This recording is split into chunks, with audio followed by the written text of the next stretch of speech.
The River by Liedner. The woman told me the saddest thing I had ever heard. I told her I loved her because of what she had told me.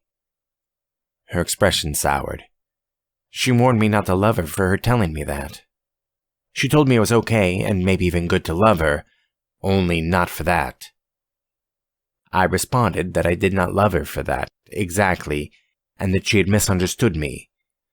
I admitted that why I loved her was related to what she had told me, yes, but only tangentially, and was that all right?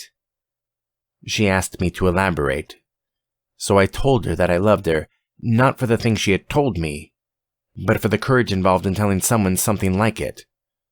Something that sad, which seemed to me to be a great deal of courage.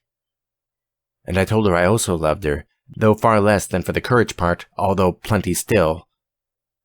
For the way in which she told it to me, which I explained had been, in all seriousness, eloquent and mesmerizing. She had a small build, and at that point she laughed like a flower, wilting and blooming. Her nose was in the center. I decided to show her the river. I picked her up in my hands and carried her, crisscrossing back and down through the steep and elaborate cragwork of the slope of the riverbank.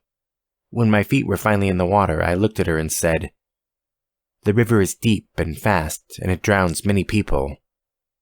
But I still love it. I still love the river," I told her. "But I do not love it because it is deep and fast and drowns many people.